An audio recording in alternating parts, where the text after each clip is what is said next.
Hello, y'all. It's Phanto. I got a quick video for y'all, bro, because it's been a while, but lately I've been reading some stuff, studying some stuff, and one individual I've been studying or seeing a lot of recently is Neville Goddard, and he's I don't know what you classify him as. I guess he's an author, philosopher. He uses the Bible a lot to talk about like manifestation and stuff like that. But a lot of what he says, it's crazy because a lot of what he says is true to what a lot of other people say. And Carl Jung has a quote about that. He says like that in spirituality, someone might have an idea, like for example, the ego. In spirituality, we'll say, well, it's the ego. In the Bible and Christianity, they may call it the natural man. They may call it the flesh. They may call it in psychology, they may call it the self-image or something. There's just a different symbol, and this is what Carl Jung says. It's a different symbol, but it means the same exact thing. It's just a different way of understanding it in different ideologies or different schools of thought or whatever, right? So I realized, well, a lot of what he says, bro, Neville Goddard, is true to like what Alan Watts says, which is somebody that I listen to a lot or read a lot. Carl Jung, who's like famous in psychology. I used to read some of his stuff, and then I have one of his books called Man and His Symbols. And I think that's where the quote was, oh, the symbol changes or whatever, right?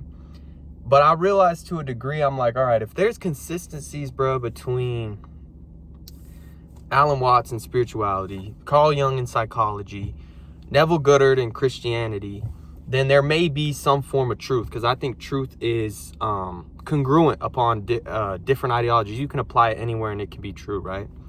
And some of the stuff that he says, bro, it's so, like, I don't even really understand it. Like, it's so, it's one of those things you wouldn't think is true until you understand it. You know what I mean? And that's part of even what he says. Like, he says how only by people who went against what is an accepted view in society, that is the only way that we ever made progress, right? It's only by thinking differently from what is accepted in society that we ever made progress. It's the same. Carl Jung has the same thing. He says to be normal is the ideal goal or something. To be adequate, I don't even remember the thing, but it's like to be normal is the ideal goal of the unsuccessful. I think that's what it is. To be accepted by society, right? But it's like you're never going to be successful just doing what everyone else is doing, aka to be accepted by society. And that's a whole ego thing too. But it's like what he says is like we have an objective reality, right? Things are the way they are, objectively speaking. Like you can walk outside and it's raining, and you can notice it is raining and objectively say, which is to say factually observe with your five senses, it is raining, right? That's it. Point blank, period. You observe. It's a fact. It's occurring in your objective reality. Everybody is living in this objective reality, at least as far as we know, right? When things become subjective, which is to say, oh, it's raining, objectively speaking, it's a fact that it's raining, but this is blank, right? You have now a perception, a layer of identification almost with what's going on, bro. Because you walk outside, it's raining, and you say, it's raining, fact. This is terrible. That's a subjective opinion. That's a judgment about an occurrence that is factual, bro. And what I realized too is, I was thinking this yesterday. I said, well, bro, and this is like the whole Carl Jung thing, because he was one of the pioneers in psychology who says, well, projection, what you something that I think he says something that is annoying in others can tell you about yourself, right? Projection. What you hate in others is really something that you hate within yourself. To the degree that you condemn another person is the degree that you condemn yourself. This is the same thing that Christ spoke. And this is what Neville Goddard will say, well, in the Bible, right? And this is why I think it's true, because it's consistent across so many different schools of thoughts, different religions, different ideologies, philosophy, psychology, spirituality, Christianity, so on and so forth. But it's like Christ says, well, judge not lest ye be judged. And he also says, well, first cast the beam out of your own eye, and then see clearly the mote in thy brother's eye, right? Love one another. Like all of this stuff is the same thing, which is to say, well, judge the degree in which you judge a person, you judge within yourself, which is why I say, well, okay, when you go outside and you say, objectively, it's raining, subjectively, this is terrible, you make a judgment on an objective thing that's happening. It's the same thing that occurs with people. Like if you see somebody and you, like for example, if you see somebody and they're very confident, like this is something that I've seen within myself, is that when I see somebody that doesn't care, like is kind of broken off to a degree, let's say they lack some self-awareness, right? Which isn't always a bad thing. It isn't always a good thing, but it's like they lack self-awareness to where they do whatever they want to do, and they have very little concern for what others think of what they're doing. Now that might be bad in some situations, because some situations you should be mindful of other people, right? But I would make a judgment towards that person and go, wow, this person lacks awareness. Look at this person, so rude, blah, blah, blah. But it's really that I myself am almost overly aware. Like I feel almost tied up, bro, like a prisoner. Like I can't be open, or I'm like overly aware of what I'm doing. I overthink a lot of the stuff that I do. So it's like that part of me that I judge in other people is the same part of me I identify with truly. And this is like what Carl Jung will say, well, it has to be, since it can't be internalized, it'll be externalized in your reality, right? And what I realize is, well, what your reality is and what every individual's reality is truly is their perception, right? So it's unique to every person, but your perception is, and this is what Neville Goddard says too, is that we don't see what we want to see in our perception, because you can see so many different things.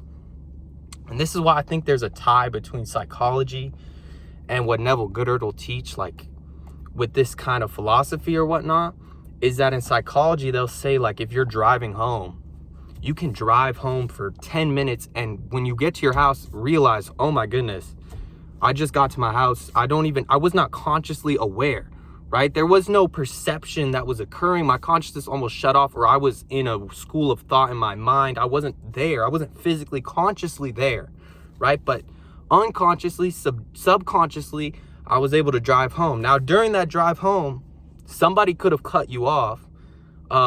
Somebody could have had road rage towards you and had some form of like animosity towards you, where if you were consciously driving, you would have reacted in a potentially different way, right? You would have identified with the scenario. You would have swayed from the objective reality, which is to say the reality that your unconscious or your subconscious or whatever it was in while you were driving home. Just driving, oh, this person cut me off. That's your subjective thing. This person cut me off.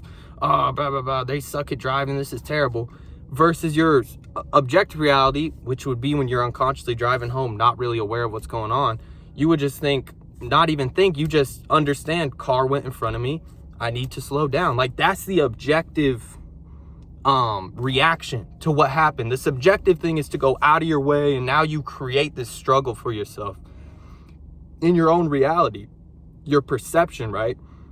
But what Neville Goddard will say about your perception is, he says, well, we only see what we know to be true. And this can even go back to, which is what's so crazy about all of this stuff, is that there was a book I talked about a while ago called Cybernetics. And in that book, this Maxwell malts literally says how, and placebo effect is a good, it's a good example of this, because he says, for example, there was an individual that got a very bad SAT score, or was a very poor student, was such a poor student, took the SAT, ended up getting like a 1500, which is in the States, that's a really good, like the top score is like 1660 or something. So he got a really, really good score, ended up believing that he was smart, ended up going to class more, ended up getting a scholarship, graduating from school, ended up doing all these amazing things in his life. Comes out multiple years later, 10 years later, that he got the wrong SAT score. His real SAT score was really, really bad. But the reason Maxwell Maltz says the story is he says it was a self-image change, that the individual believed himself to be dumb or inadequate or just not up to par based on his experiences in his objective world, right? He got a bad grade. Now he identifies with having a bad grade, by saying that he is dumb. That creates his self-image. This is his idea of who he truly is to himself. So he says, I got a bad grade, therefore I am dumb, right? Objective fact. Then there's the identification with it. There's like a split in, and we all like live in this. That's like the virtue of having consciousness, is that there is, oh, I'm happy. And then there's another voice saying, and I know I'm happy. It's like, there's like a layer of like point of view in the world that we live in or whatever, which is what separates us from animals or even young children. That's why we can't be free. That's why we overthink stuff. Oh, I'm running, but oh, am I running right? Oh, I'm talking, but, and I'm also in my head trying to figure out if I'm saying the right thing. Oh, it's like we're always in our head because we just have this gift and curse of being aware, of being conscious, right? But the reason I say this with psycho-cybernetics is because he will say, well, your self-image, what makes your self-image so powerful, and why he says that this is like the key to being successful, right? And again, I'm not saying this is doctrine or any of this is really 100% true, right? Because I may tomorrow say, I don't know if any of this is true, but I'm just saying that there are connections between the things that I think is really, really cool, right? That's just like something that I find fun.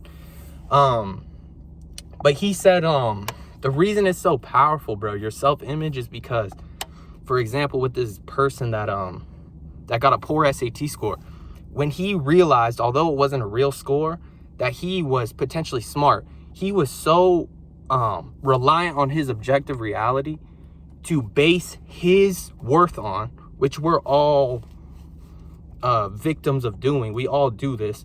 We all use things that happen to us, our past. This is like social media, all these different things to identify or figure out who we are, which is like a whole different thing. That maybe, I don't know, but the reason he says that this is so powerful is because the things that you catch, your perception, right? The things that you view, what you choose to like take in, are the things that you believe to be true. So if you have a bad self-image and somebody asks you a very generic question, an objective question, for example, what's your grade in class? And you have a bad self-image that says that you're dumb, you're gonna take that as them thinking that you don't have a very good grade in class. You're gonna think that they think that you're dumb. You're gonna think, oh, they're asking me because they think I'm dumb. They want to know how bad my grade is.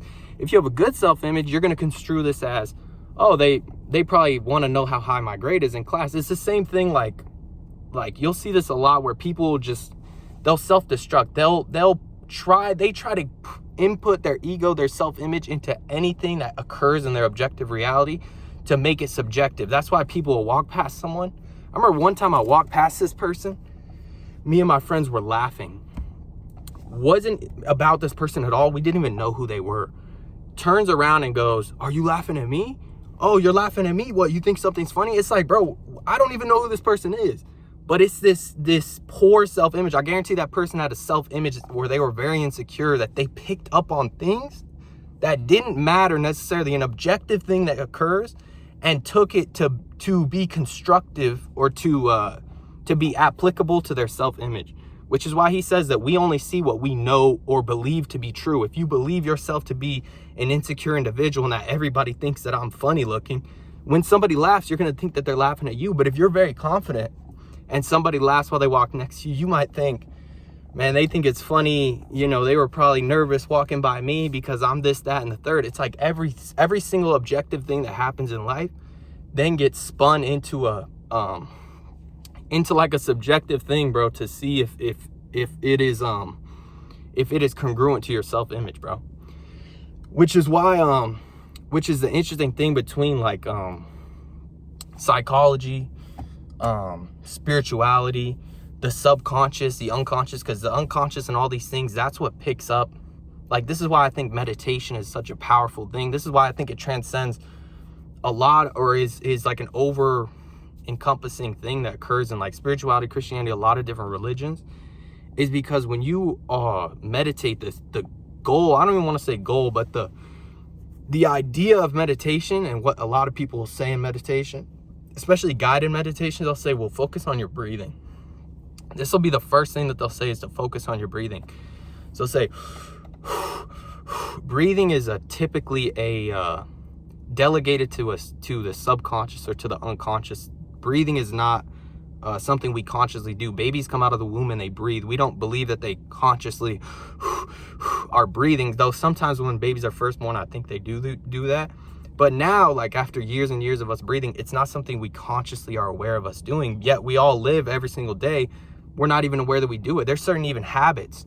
Like certain people say, I don't even remember if I brushed my teeth this morning. I don't remember if I locked the door. I don't remember if I turned off the oven. It's something that's we've done it so many times that the habit becomes unconscious to us.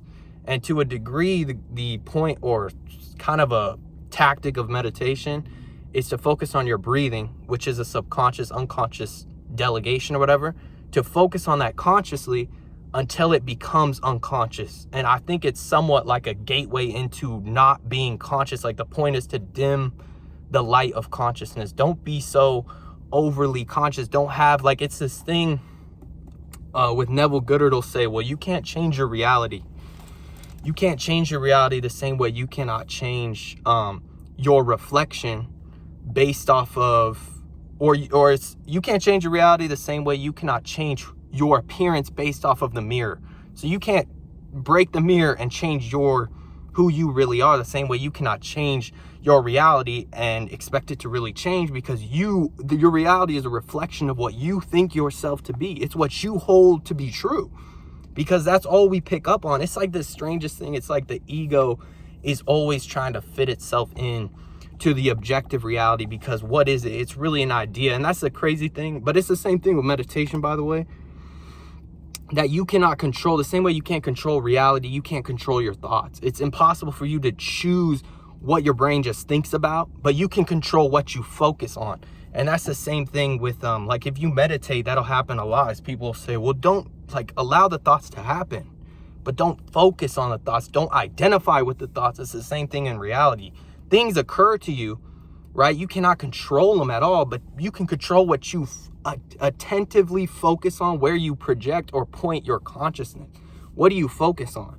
And it's one of those things. It's kind of like that age-old question, well, if a tree falls in the middle of the forest, does it make a sound? It's like, well, if I'm not consciously aware of it, is it really even there in my reality? It's like technically in your perception and what you perceive, it's hard to argue that it is even there. Though you could say in psychology, they'll say, well, subconsciously, unconsciously, you can pick up on it, which is true. But it's like, I don't know, man, there's a lot of different moving parts. But that's why it's crazy to think like, who am I, right? Because you could say, well, and this is something that Alan Watts will talk about. He says, well, you cannot bite your own teeth.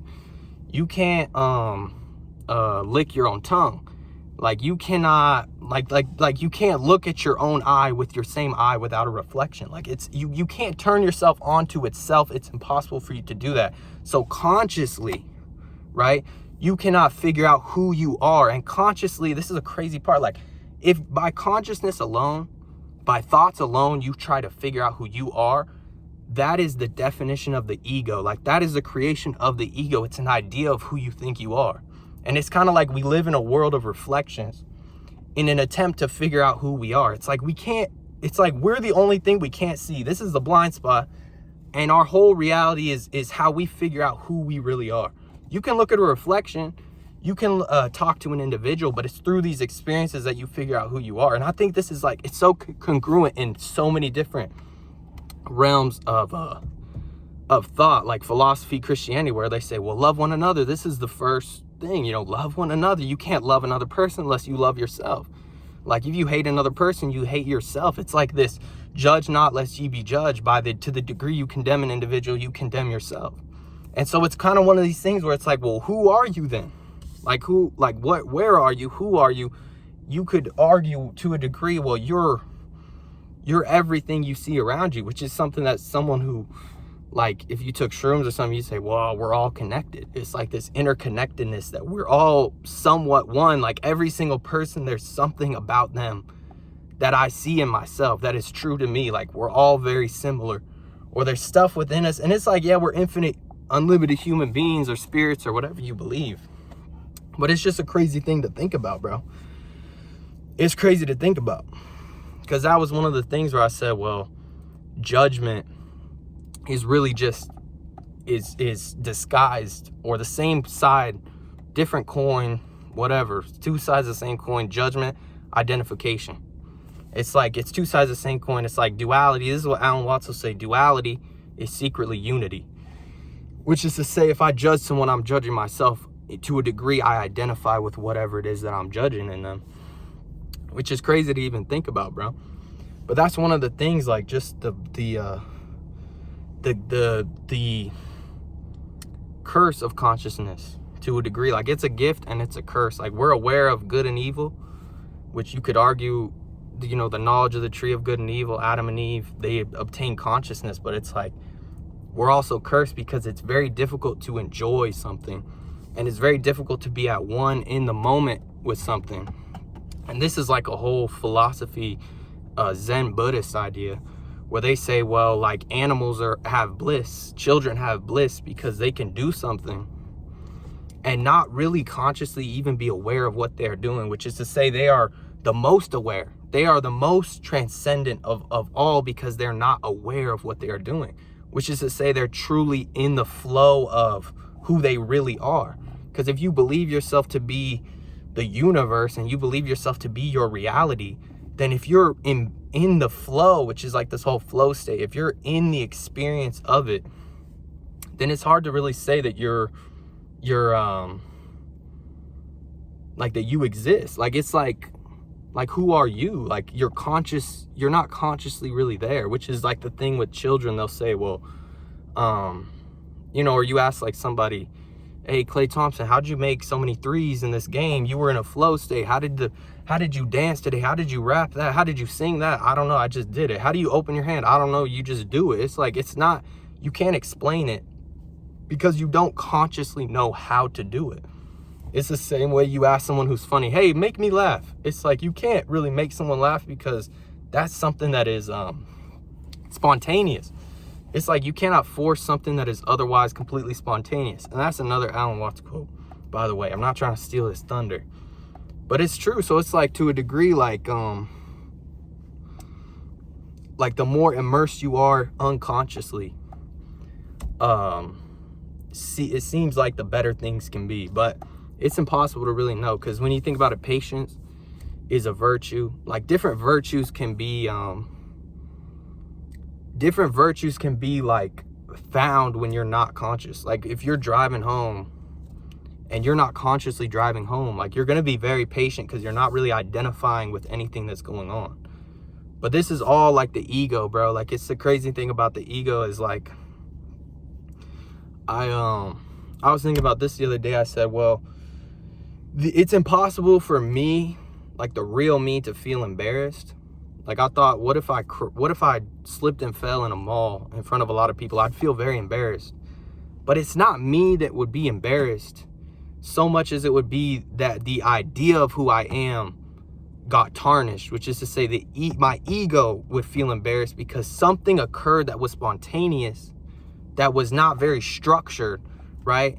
And now all of a sudden, oh, people think that I'm a faller, right? Again, it's this identification thing. I fell in a mall.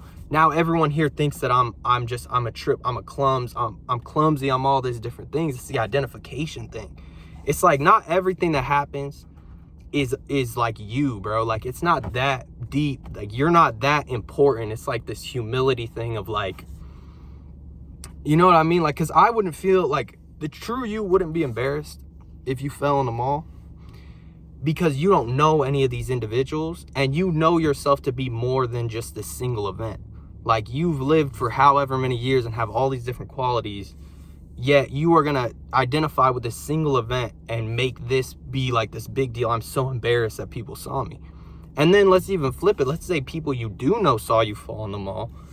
It's like kind of that thing, if they matter, they don't mind. If they mind, they don't matter. It's like, okay, you fell in front of your friends. They know you to be more than this single isolated event. You fell in front of a bunch of other people. They don't know you at all other than this single isolated event. The only thing that changed was the idea of who you are.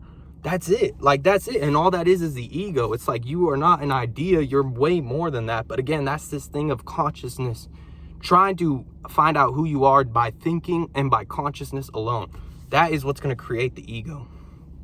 But this is like, that's the crazy thing, because Carl Jung has this whole theory of like dreams, and so does Neville Goddard, and like it's this unconscious realm to a degree where like you can really figure out who you are through symbolism, or through these different things, and like how you treat others, and through these ways that are like kind of not something that anyone would think is real. Because it's like, you would, like, when someone would tell me, oh, we're all one, it's like, yeah, like I like, it's just kind of one of those things. Yeah, you're so right. Like, I don't know, but it's crazy, bro. Life is a trip, man. But yeah, that's just me, bro. I'm Phanto, and I'll catch y'all.